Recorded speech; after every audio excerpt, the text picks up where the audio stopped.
Hello, good morning, नमस्कार। सभी का स्वागत है स्पिरिचुअलिटी मैटर्स अध्यात्म और मेरे चैनल पे। आई होप सब अच्छा कर रहे होंगे अपनी लाइफ में, लाइफ को एंजॉय कर रहे होंगे, इन सत्रों का भी आनंद ले रहे होंगे जो निरंतर हम लेकर आ रहे हैं आपके लिए।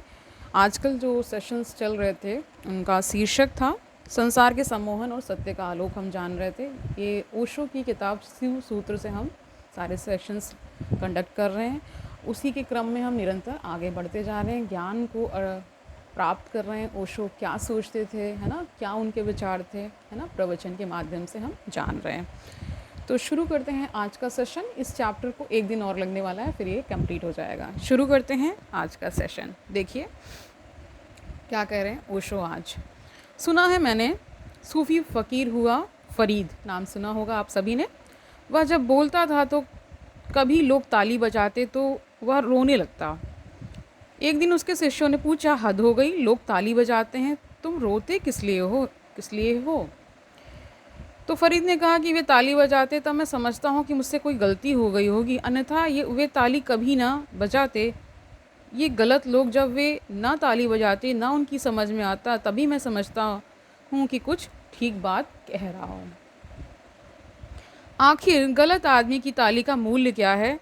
तुम किसके सामने अपने को सिद्ध करना चाह रहे हो? अगर तुम इस संसार के सामने अपने को सिद्ध करना चाह रहे हो तो तुम ना समझो कि प्रशंसा के लिए आतुर हो। ठीक है, हम सब क्या करते हैं, हम सब भी इसी भूल में पड़े हुए।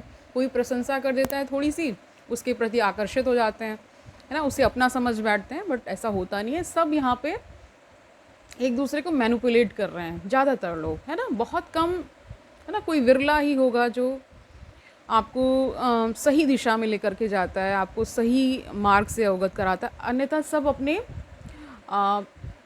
अपने जो उनके इंटरेस्ट होते हैं उसके अकॉर्डिंग वो बिहेव करते हैं। कुछ समय के लिए आते हैं, आपको ये रियलाइज़ कराते हैं कि हम आपको छोड़कर कभी नहीं जाएंगे। और फिर एक समय ऐसा आता है जब आपको उनकी आदत पड़ जाती है ना, तो वो फिर एक दिन निर्णय कर लेते हैं कि टाटा बाय बाय कर देना है। तो ये मैनिपुलेशन संसार में चलता है। और कई लोग इस स्थिति को, जो मेरा कहने का यहाँ तात्पर्य ये है कि जैसे आप ब्रेकअप्स में ही देखते हैं, तो एक व्यक्ति हमेशा तैयार होता है छोड़ने को, और वे एक व्यक्ति कभी भी तैयार नहीं होता है। और इसीलिए जो तैयार है वो तो सब कुछ समेट चुका है, लेकिन जो पीछे रह जाता है उसके लिए काफ़ी मुश्किल रहता है। इसीलिए संसार कभी भी पूर्ण नज़र नहीं आता है। जो पूर्णता आपको थोड़ी समय के लिए प्रतीत होती है वो वैसी ही है जैसे कि आपको उतना पूरा ज्ञान नहीं हो। थोड़े से ज्ञान से आप ये समझ जाएं कि मुझे पूर्ण ज्ञान हो गया है ना, इस तरह से हो जाता है। और कई बार आप जो एस्टिमेशन करते हैं, है ना, किसी व्यक्ति विशेष के, किसी स्थिति के, उसके उल्टे भी बहुत सारे रिजल्ट्स आते हैं। आपने कुछ अनुमान लगाया, और वो विपरीत बैठ गया, आपके डिसीजंस आपके ही विरुद्ध चले गए, ऐसा भी होता है। तो जब ऐसी स्थिति आए तो अध्यात्म का रास्ता पकड़ लीजिए। वो निश्चित ही अध्यात्म और कोई गुरु अगर आपको मिल जाए तो वो आपकी नैया पार कर देता है। मतलब जितना भी दुख आपको जीवन में जो अनुभूति में आ रहा है वो फिर वैसा नहीं रहता है। ठीक है, तो यहाँ पर फरीद की चर्चा हो रही है ना। सूफ़ी फ़कीर थे फरीद, उनकी बात कह रहे हैं कि फरीद कहते हैं जब ये लोग ताली बजाते हैं, यानी इनको चीज़ें समझ में, इसका मतलब क्या है कि मैं उतनी अच्छी बात नहीं कह पा रहा, या उनके ही लेवल उतना नहीं हूँ जितना मुझे होना चाहिए। ठीक है, तो सही इंसान हमेशा विपरीत ही चलता है, वो एक अपना नया रास्ता बनाता है, ये भी आप इसको कह सकते हैं। ठीक है, आगे बढ़ते हैं। तो क्या कह रहे हैं, कह रहे किसको सिद्ध करने में लगे हो, किसको प्रूफ करना चाहते हो तमाम चीज़ों को करके। ठीक है, अगर तुम सोचते हो कि परमात्मा के सामने तुम अपने को सिद्ध करना चाह रहे हो कि मैं सिद्ध हूँ, तो तुम और महान ना समझो, क्योंकि उसके उसके सामने तो विनम्रता चाहिए, वहाँ तो अहंकार काम न करेगा, वहाँ तो तुम मिट कर जाओगे तो ही स्वीकार पाओगे। वहाँ तुम अकड़ लेकर गए तो तुम्हारी अकड़ ही बाधा हो जाएगी। इसलिए तथाकथित सिद्ध परमात्मा तक नहीं पहुँच पाते, परम सिद्धियाँ उनकी हो जाती हैं लेकिन असली सिद्धि चूक जाती है। यानी ईश्वर की प्राप्ति वहाँ नहीं होती। सिद्धियाँ बहुत मिल जाएंगी लेकिन ईश्वर प्राप्ति नहीं होगी। वह असली सिद्धि है आत्मज्ञान। आत्मज्ञान असली सिद्धि बता रहे हैं ओशो। क्यों आत्मज्ञान चूक जाता है? क्योंकि सिद्धि भी दूसरे की तरफ देख रही है, अपनी तरफ नहीं। अगर कोई भी ना हो दुनिया में, तुम अकेले हो, तो तुम सिद्धियां चाहोगे। प्रश्न कर रहे हैं, कोई भी ना हो यानी कि सिद्धियां क्यों चाह रहे हो? क्योंकि दूसरे को कुछ प्रूव करना है, दूसरे को कुछ दिखाना है ना, कि मैं देखो इतना सिद्ध हूँ, मेरे पास इतने लोग आते हैं, मेरे पास इतना ये वो है ना, सिद्धियां हैं। ठीक है। तुम चाहोगे कि पानी को छूं औषधि हो जाए, मरीज को छूं स्वस्थ हो जाए, मुर्दे को छूं जिंदा हो जाए, कोई भी ना हो पृथ्वी पर, तुम अकेले हो, तो तुम ये सिद्धियां चाहोगे? ये प्रश्न कर रहे हैं ओशो। तुम कहोगे क्या करेंगे, देखने वाले ही ना रहे, देखने वाले के लिए सिद्धियां हैं। दूसरे पर तुम्हारा ध्यान है, तब तक तुम्हारा अपने पर ध्यान नहीं आ सकता। और आत्मज्ञान तो उसे फलित होता है जो दूसरे की तरफ से आंखें अपनी तरफ मोड़ लेता है। यानी दूसरों पर ना ध्यान देकर खुद पर फोकस करना है ना। स्थायी रूप से मोह जय होने पर सहज विद्या फलित होती है। ठीक है, समझ गए? अब इसको एक्सप्लेन करेंगे ओशो कि ये इसका इस लाइन का क्या अर्थ है।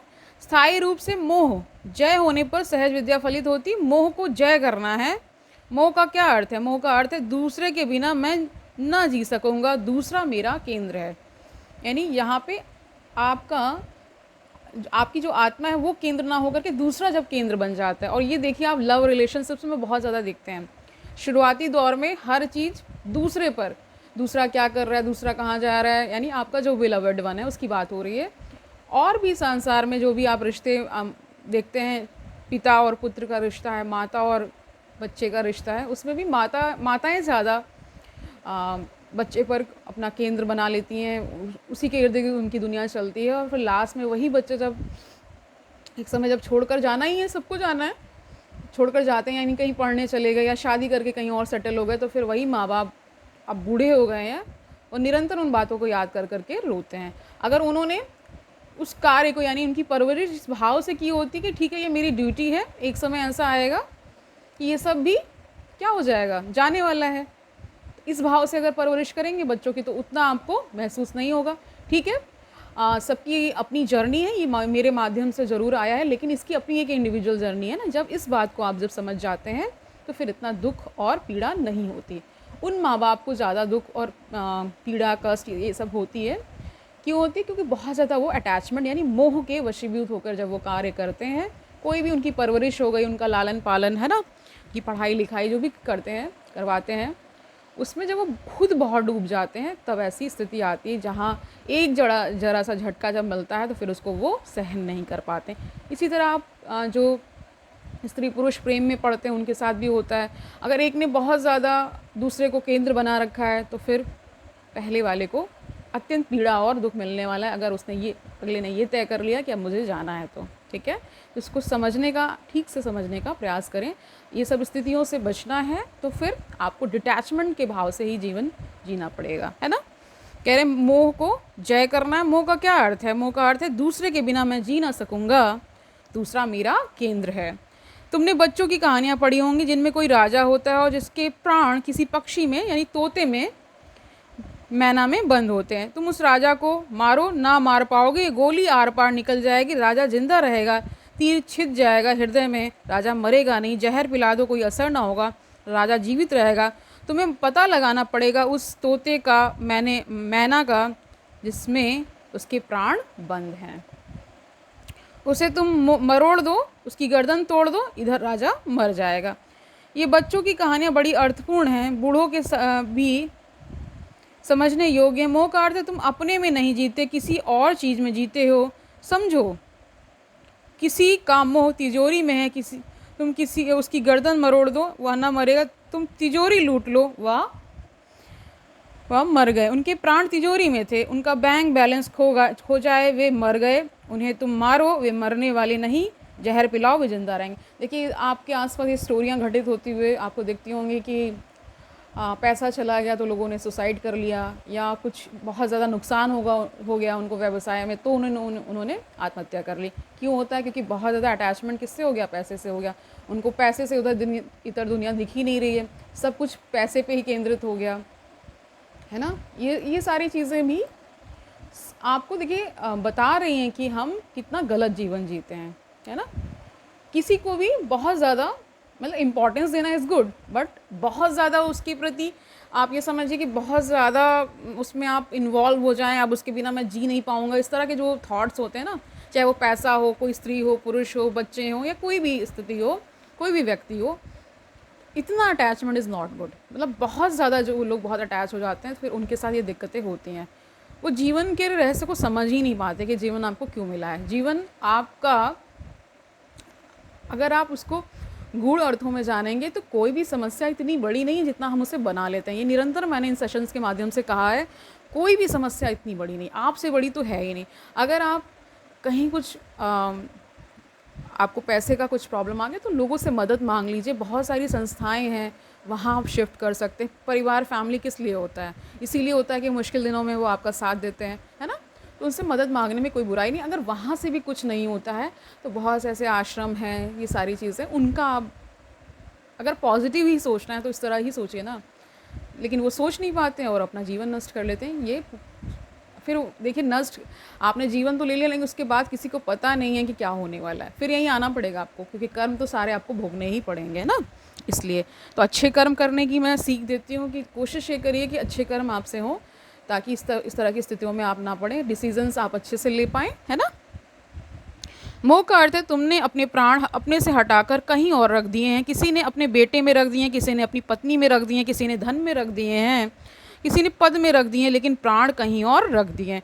जहाँ होना चाहिए प्राण वहाँ नहीं है। तुम्हारे भीतर प्राण नहीं धड़क रहा, कहीं और धड़क रहा है, तब तुम मुसीबत में रहोगे, ऐसा ओशो कह रहे हैं। यही मोह संसार है, क्योंकि जहाँ जहाँ तुमने प्राण रख दिए उनके तुम गुलाम हो जाओगे। जिस राजा कि प्राण तोते में बंद है वह तोते का गुलाम होगा, क्योंकि तोते के ऊपर सब कुछ निर्भर है।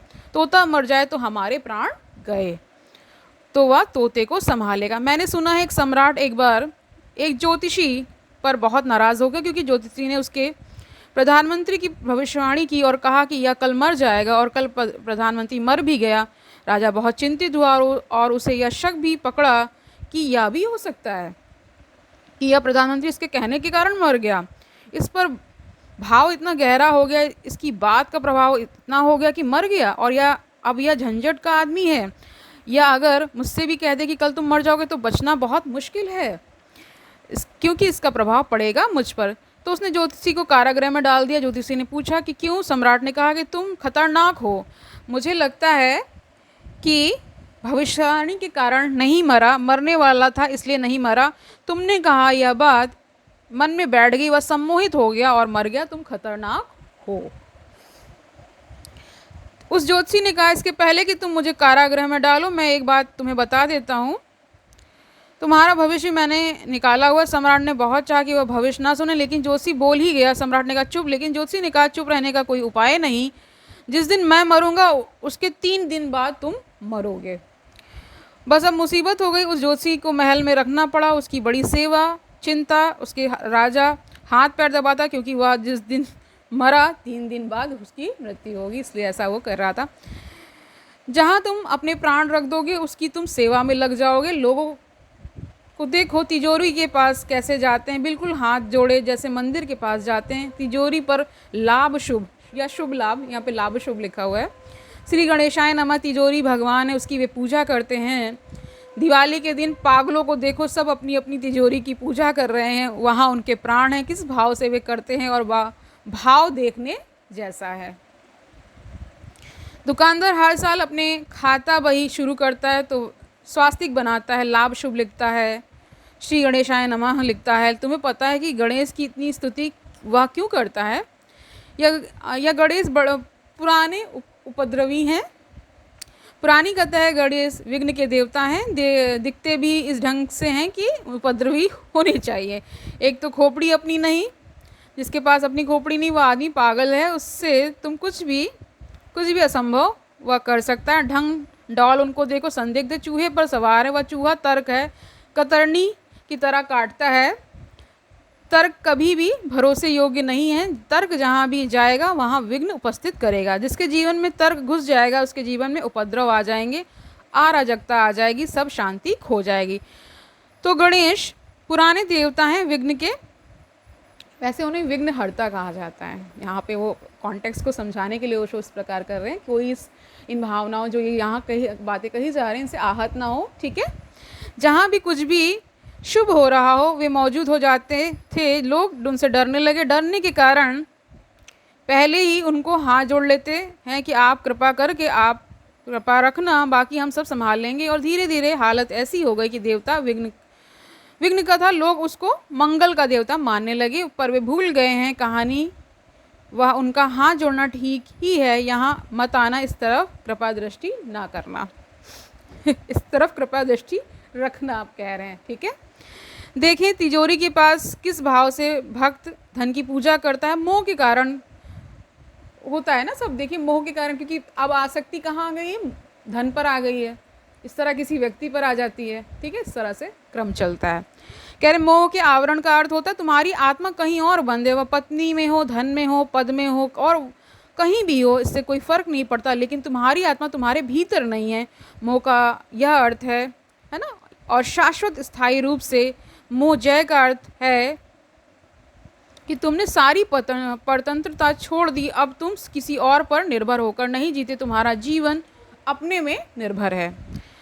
तुम स्व केंद्रित हुए, तुमने अपने अस्तित्व को ही अपना केंद्र बना लिया। अब पत्नी ना रहे, धन ना रहे तो भी कोई फर्क ना पड़ेगा, वे ऊपर की लहरें हैं तो भी तुम उद्विग्न ना होगे। सफलता रहे कि विफलता, सुख आए कि दुख, कोई अंतर ना पड़ेगा, क्योंकि अंतर पड़ता था इसलिए कि तुम उन पर निर्भर थे। जब ये निर्भरता चली जाएगी तो फिर कुछ भी हो जीवन में सब क्या है, अच्छा है, ना भी अच्छा हो तो भी अच्छा है। मोह जय का अर्थ है परम स्वतंत्र हो जाना। मैं किसी पर निर्भर नहीं हूँ ऐसी प्रतीति, मैं अकेला काफ़ी हूँ, पर्याप्त हूँ ऐसी तृप्ति, मेरा होना पूरा है ऐसा भाव मोह जय है, यानी मोह पर जिसकी जय हो गई। ओके, इसको इसीलिए मोह जय बोल रहे हैं। ओके, जब तक दूसरे के होने पर तुम्हारा होना निर्भर है तब तक मोह पकड़ेगा, तब तक तुम दूसरे को जकड़ोगे, वह कहीं छूट ना जाए, कहीं खो ना जाए रास्ते में, क्योंकि उसके बिना तुम कैसे रहोगे। मुल्ला नसरुद्दीन की पत्नी मरी तो औपचारिक रूप से रो रहा था, लेकिन मुल्ला नसरुद्दीन का एक मित्र था, वह बहुत ही ज़्यादा शोरगुल मचा कर रो रहा था, छाती पीट रहा था, आंसू बहा रहा। मुल्ला नसरुद्दीन ने भी न रहा गया। उसने कहा कि मेरे भाई मत इतना शोरगुल कर, मैं फिर शादी करूँगा, तू इतना ज़्यादा दुखी मत हो, ठीक है। वे मित्र जो थे मुल्ला नसरुद्दीन की पत्नी के प्रेमी थे। मुल्ला नसरुद्दीन के प्राण वहाँ न थे, लेकिन उनके प्राण वहाँ थे, तो उसने ठीक ही कहा कि तू इतना शोरगुल मत कर, मैं फिर शादी करूँगा। कौन सी चीज़ तुम्हें रुलाती है वही तुम्हारा मोह है, कौन सी चीज़ के खो जाने से तुम अभाव अनुभव करते हो वही तुम्हारा मोह है। सोचना, कौन सी चीज़ खो जाए तो तुम एकदम दीनहीन हो जाओगे, वही तुम्हारे मोह का बिंदु है। और इसके पहले कि वह खो जाए तुम उस पर अपनी पकड़ छोड़ना, क्योंकि वह खोएगी ही। तो संसार में किसी को पकड़ना नहीं है, सबको जाने देना है। अगर वो जाना चाहते हैं तो जाने दीजिए, ठीक है। इस संसार में कोई भी चीज़ स्थिर नहीं है, ना मित्रता ना प्रेम, कोई भी चीज़ स्थिर नहीं है, यहाँ सब बदलता हुआ है। संसार का स्वभाव प्रतिक्षण परिवर्तन है, यह एक बहाव है, नदी की तरह बह जा रहा है, यहाँ कुछ भी ठहरा हुआ नहीं। तुम लाख उपाय करो तो भी ठहरा हुआ नहीं हो सकता, तुम्हारे उपाय के कारण ही तुम परेशान हो। जो सदा चल रहा है उसको तुम ठहराना चाहते हो, जो बह रहा है तुम उसे रोकना चाहते हो, जमाना चाहते हो, वो जमने वाला नहीं, वह उसका स्वभाव नहीं है। परिवर्तन संसार है और वहाँ तुम चाहते हो कुछ स्थायी सहारा मिल जाए, वह नहीं मिलता, इसलिए तुम प्रतिपल दुखी हो, हर क्षण तुम्हारे सहारे खो जाते हैं, ठीक है। तो आज के लिए इतना ही रखते हैं। आज की पूरे सेशन का जो क्रक्स है वो समझ लीजिए कि ओशो कह रहे हैं कि संसार में दुख इसलिए आपको मिलता है क्योंकि आप चीज़ों से मोह कर बैठते हैं, आप चीज़ों से बहुत ज़्यादा अटैच हो जाते हैं, जीवन मरण का प्रश्न बना लेते हैं। आप कोई प्रिपरेशन करते हैं, किसी एग्ज़ाम की तैयारी करते हैं, बहुत सारे बच्चे इस प्रिपरेशन को जीवन मरण का बना लेते हैं, इसीलिए जब वो सफल नहीं होते हैं तो वो आत्महत्या कर लेते हैं या अपना जीवन नष्ट कर लेते हैं। और वो ये नहीं समझ पाते कि सफलता केवल एक एग्ज़ाम क्लियर करने का मतलब नहीं है। सफलता केवल ये नहीं कि आपने किसी स्त्री या पुरुष को पा लिया वो एक सफलता हो गई, आपने प्रेम किया, प्रेम असफल भी हो, जिसको ये सब स्वीकार करना आ गया ना, वही संसार को ठीक से जी पाता है, अदरवाइज़ नहीं। क्योंकि प्रतिक्षण कुछ ना कुछ बदलता रहेगा और उस बदलते हुए समय में आपको एडजस्ट करना आना चाहिए। ठीक है, कुछ समय के लिए आपको कष्ट पीड़ा हो सकती है, बट उस पीड़ा से उबरना भी आना चाहिए। हर पीड़ा जो आपको मिल रही है वो कुछ ना कुछ आपको सिखा कर जा रही है, अगर आपका सीखने का भाव है तो। जीवन में जो भी लोग आपको छोड़कर जा रहे हैं, आपसे पहले प्रेम दिखाते हैं फिर आपको छोड़कर जाते हैं, या आपके साथ बहुत कुछ ऐसा कर देते हैं जो कि करना नहीं चाहिए, फिर भी आप उसको जब सह जाते हैं तब आप एक बहुत मजबूत इंसान बनते हैं। आप किसी भी स्थिति को फेस करने के लिए तैयार हो जाते हैं। तो उस ईश्वर, उस अहोभाव में जीना बहुत ज़रूरी है कि उस ईश्वर ने अगर ये स्थिति भी दी है तो मुझे कुछ सिखाने के लिए दी। अगर इस भाव से जिएंगे तो फिर जीवन सरल होता जाएगा, कहीं कोई विघ्न आने वाला नहीं, आप खुद के विघ्नहर्ता बन जाएंगे, है ना।